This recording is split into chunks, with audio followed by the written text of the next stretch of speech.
Hey, this is Trevor, and I'm super excited to introduce Scarab Knights, a game that I've been working on for a long time. Scarab Knights is a brand new competitive turn-based combat game in which players build a team of fighters to battle against other players. We're going to start by taking a look at what a battle looks like, and then come back to the team builder later. Here's what the player screen looks like during one of these battles. The biggest innovation that Scarab Knights has over other turn-based combat games is the resource system. Scarab Knights gets its name from the Scarab Garden that each player must maintain. Scarabs are magical little creatures that can be used in a wide variety of ways, such as gaining mana or activating special abilities and power-ups called minor actions. Scarabs live on two different kinds of flowers in your garden, lilies and lotuses. Whenever the player requires the use of a scarab, it must fly off its flower to complete its task.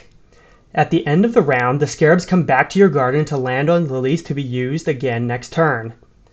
Scarabs cannot land back on a lotus after leaving. However, lotuses are how additional scarabs are spawned. The other kind of resource is mana, which comes in 5 different types corresponding to the 5 elements: fire, water, shock, earth, and ice. Each individual race has an affinity towards certain elements and an aversion to others.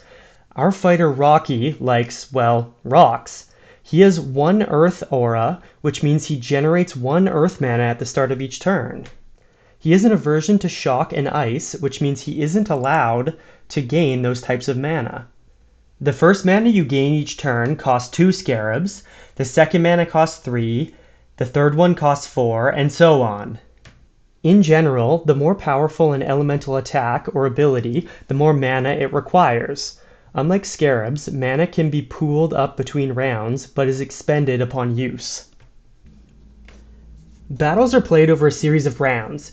At the start of each round, we have the decision phase, during which the player must decide what actions to use and how to delegate their resources.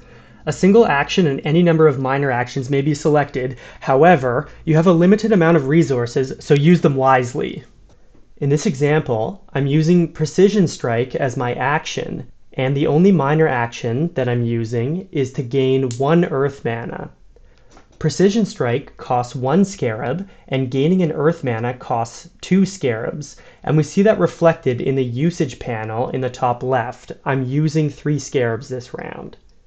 Once both players have made all their decisions and clicked ready, the combat sequence is started.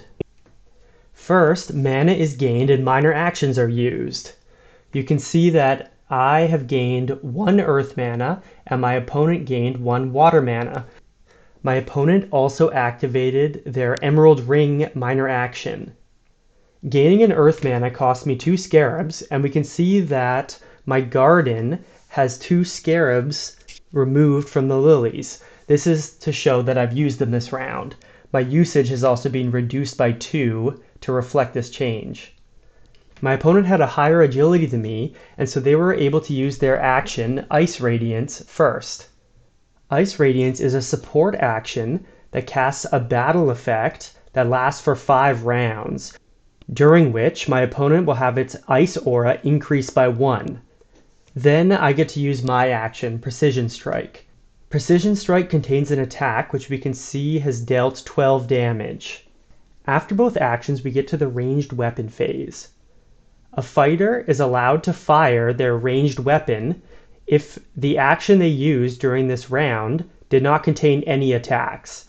Since my opponent used Ice Radiance, which doesn't have an attack, they're allowed to fire their ranged weapon. And that's the end of round 1. We can see that our garden has been replenished for round 2. We carried over 2 earth mana from round 1, and we have generated a third. And we can see that my opponent carried forward their water mana from last round, and they have gained a new ice mana from Ice Radiance. Now let's take a look at the team builder. This is the team that I was using. And we can see the team has 3 fighters here. You can see that Rocky is our leader, which means that he's the first fighter that we use in battle. When building a fighter, there are 3 main components: training, actions, and equipment. And each of these are related to a specific fighter stat. Intelligence relates to the amount of training your fighter can have, Wisdom relates to the number of actions your fighter can have, and strength relates to the amount of equipment your fighter can have. If we take a look at the training tab, we can see that for 7 intelligence, we can increase the elemental power of our fighter. And for 9 intelligence, we can gain training in any one of these categories. Training selections vary from melee, which lets your fighter equip higher level swords and spears, to red magic, which lets your fighter learn higher level attacking spells, to dexterity, which lends your fighter sharper reflexes for dodging attacks and exploiting enemy weaknesses. If we look at the training tab of our fighter, we can see the training we already have on the fighter. The number in brackets is the base amount that the fighter gets from their race. In this case, a stone man has 1 defense and 1 melee. And we've added a 2nd defense onto our fighter. We can see that if we take this off, we gain 9 intelligence. If we take a look at the actions panel, we can see that these 4 actions correspond to the 4 actions we saw during battle. We used Precision Strike. On the left-hand side of each action, we can see the requirements needed to learn that action. The 6 wisdom here represents the amount of wisdom we have to commit in order to learn the action. We can see that if we remove it, we get 6 wisdom back. The 1 red magic and 2 earth power represent the minimum training we need in order to learn the action. If we look at training, we have 1 red magic and 4 earth power. If we reduce our red magic training, we can see that this value is now red, meaning we don't meet the requirements. We can also see that the finish button is disabled, and it will remain that way until all of the training requirements are green and all of our build stats are green also. We can also use intelligence to increase wisdom and strength at a 1-to-1 ratio. Equipment comes in several different categories and generally either improve your fighter's stats or give them access to a new minor action. Melee weapons and ranged weapons increase your fighter's attacking capabilities. Garbs, shields, and helms increase your fighter's defensive stats.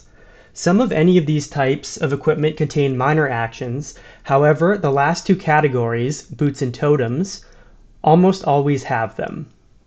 And that's all you need to know to get started with Scarab Knights. For more information, please visit the Scarab Knights website in the description.